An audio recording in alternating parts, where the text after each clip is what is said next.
Olá, tudo bem? A palavra de Deus diz assim, Amós 8, verso 11.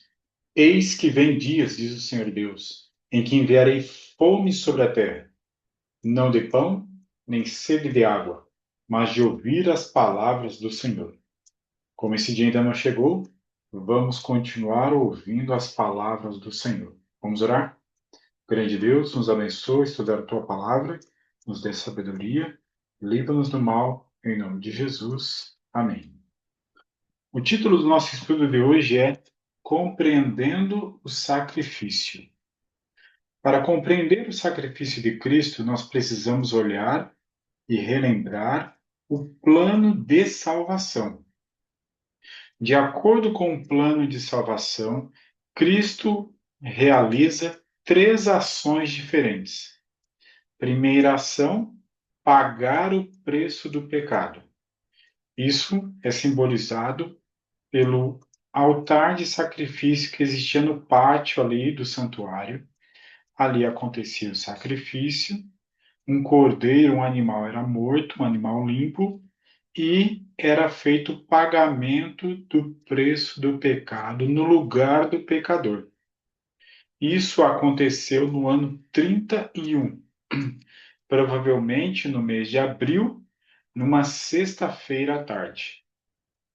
Hebreus 9, verso 26 diz: Uma vez por todas, para aniquilar pelo sacrifício de si mesmo o pecado. Então, na cruz, nós temos pagamento do preço do pecado. Na cruz não temos perdão, na cruz não temos o apagar do pecado. Isso há de acontecer em momentos diferentes. Mas o que aconteceu na cruz é fundamental. Hebreus 8 diz que quando Jesus subiu ao céu, ele entrou no santo. Ali começou uma obra de intercessão. Hebreus 9, 25 diz: vivendo sempre para interceder por eles. Ali ele age como advogado e a ação que ele pratica ali ou solicita diante do Pai é o perdão, intercede. E, a partir de 1844, ele foi para o último compartimento, realizar uma obra de juízo.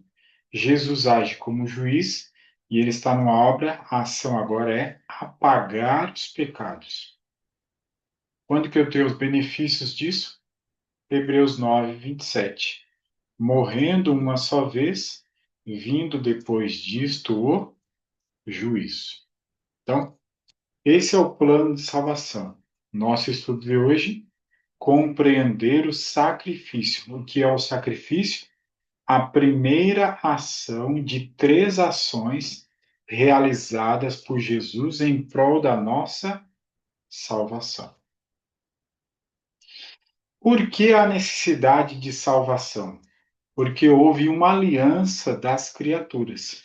O casal se aliou com a serpente. O casal não foi sequestrado pela serpente. Eles se tornaram amigos. Vendo a mulher que a árvore era boa para se comer, agradável aos olhos e árvore desejável para dar entendimento, tomou-lhe do fruto e comeu, e deu também ao marido, e ele comeu. Na promessa do Salvador, a promessa diz que Deus vai criar inimizade, porque eles se tornaram amigos. Deus não paga um resgate para o inimigo. Deus não faz negócio com o inimigo. Jesus morre porque a lei de Deus diz, a orientação da palavra de Deus afirma: sem derramamento de sangue não há remissão de pecados. Mas o texto diz: mas da árvore do conhecimento do bem e do mal não comerás, porque no dia em que dela comeres, certamente morrerás. E Romanos 6, 23 diz: porque o salário do pecado é a morte, mas o dom gratuito de Deus é a vida eterna em Cristo Jesus, nosso Senhor. Então, aquele que peca tem como salário a morte. Vem então a promessa de um substituto. Alguém que morreria no lugar do pecador. Morreria por amor. Porém, inimizade, percebe? A serpente e a mulher se tornaram amigos. Agora Deus vai causar inimizade entre esses amigos, entre a tua descendência e o seu descendente. Este te ferirá a cabeça e tu lhe ferirás o calcanhar. Então, o descendente teve seu calcanhar ferido na cruz, mas ali os argumentos do inimigo foram esmagados, sua cabeça foi ferida. Então, é uma profecia simbólica do que acontece na cruz. Mas naquele primeiro dia do pecado, alguém morreu. Foi um substituto. Gênesis 3:21 diz: Fez o Senhor Deus vestimenta de peles. Um animal morreu, ele tirou a pele para Adão e sua mulher e os vestiu. Então, no primeiro dia do pecado, nós temos o primeiro dia da graça. Um substituto morre no lugar do pecador. Mas, com o passar do tempo, nós percebemos que muitos sacrifícios pareciam até caminhar para a inutilidade. Seriam sacrifícios inúteis aqueles que não estão de acordo com a vontade de Deus? O exemplo que temos é uma história real em Gênesis 4. Os filhos de Adão e Eva. Trouxe Caim do fruto da terra uma oferta ao Senhor. Abel, por sua vez, trouxe das primícias do seu rebanho e da gordura deste. Agradou-se o Senhor de Abel e de sua oferta, ao passo que de Caim e de sua oferta não se agradou. Então, a oferta de Caim não tinha derramamento de sangue. Não era a representação bíblica do que iria acontecer com Jesus na cruz. Por esse motivo, pela desobediência de Caim, sua oferta não agradou e não foi aceita por Deus. Abel, em contraste com Caim, obedeceu. Abel entendeu os grandes princípios da redenção. Viu-se como um pecador e viu que o pecado e sua pena de morte o separavam da comunhão com Deus. Levou a vítima morta à vida sacrificada, reconhecendo assim as reivindicações da lei que fora transgredida. Então, obediência e desobediência na geração posterior a Adão e Eva.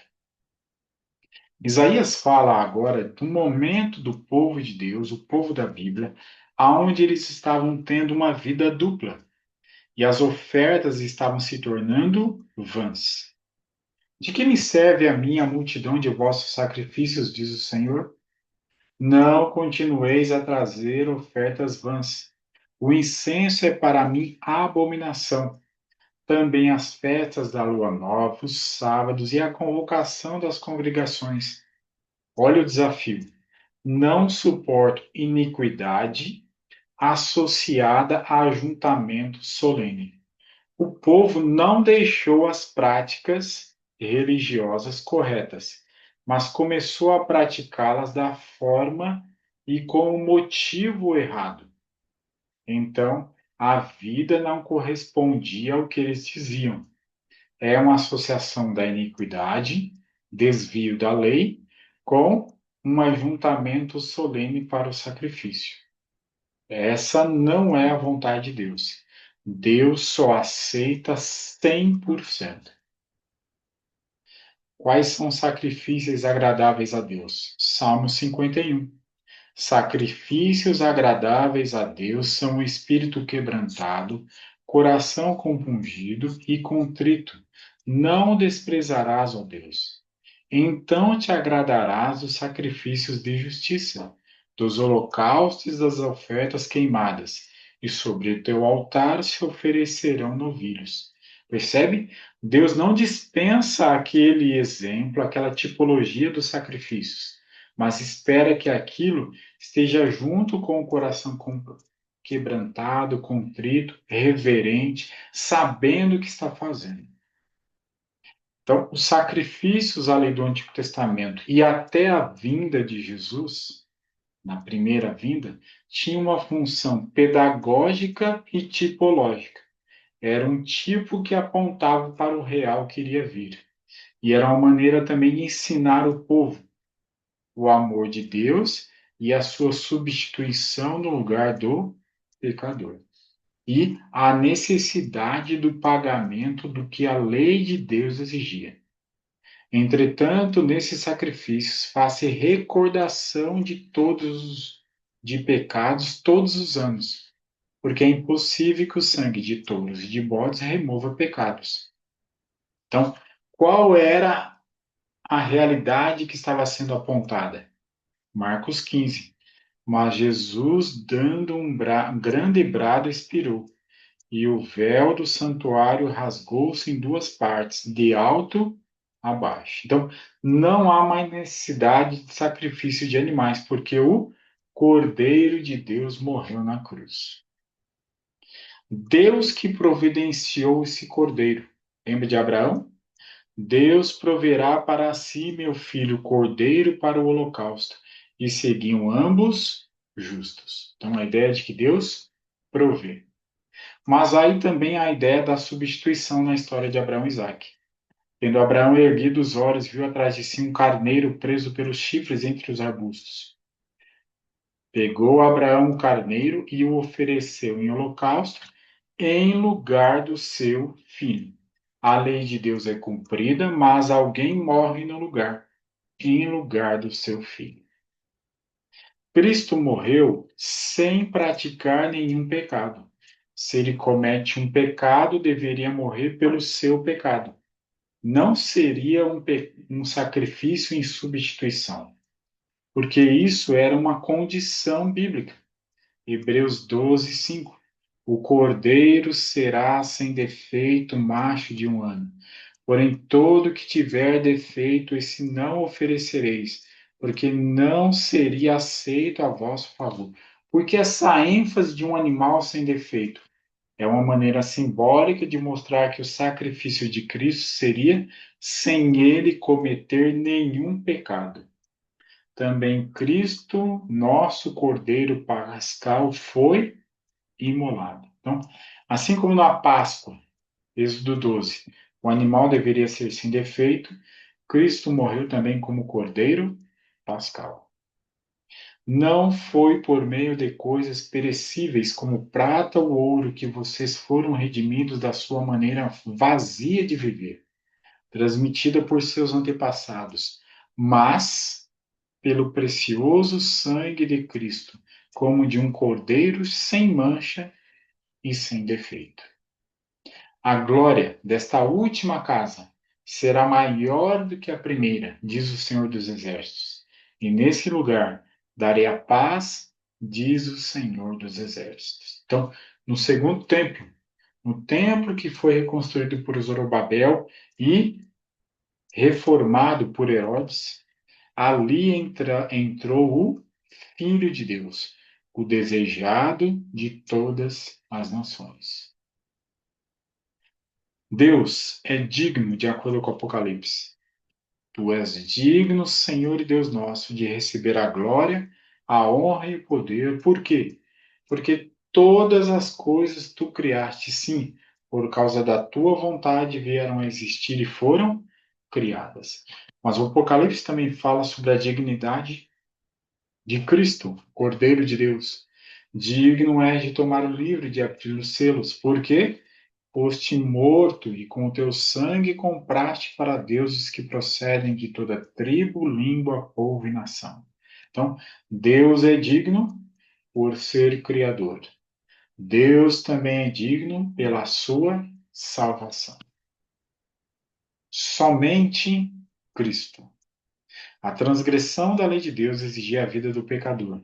Em todo o universo havia apenas um ser que, em favor do homem, poderia satisfazer suas reivindicações. Visto que a lei divina é tão sagrada como o próprio Deus, unicamente um ser igual a ele poderia fazer expiação por sua transgressão. Ninguém, a não ser Cristo, poderia redimir da maldição da lei o ser humano decaído. E Vamos terminar com um texto muito claro. Isaías 53. Como compreender o que está acontecendo no sacrifício? Certamente ele tomou sobre si as nossas enfermidades e as nossas dores levou sobre si.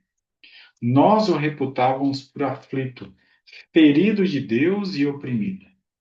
Mas ele foi traspassado pelas nossas transgressões e moído pelas nossas iniquidades. O castigo que nos traz a paz estava sobre ele. Ele foi oprimido e humilhado, mas não abriu a boca. Como cordeiro, foi levado ao matadouro. Ali estava o nosso substituto, que Deus o Pai providenciou. Isso deve despertar em mim e você gratidão, amor. E como que materializamos isso? Pela obediência. Vamos orar? Grande Deus, obrigado pela certeza da salvação em Cristo Jesus. Amém.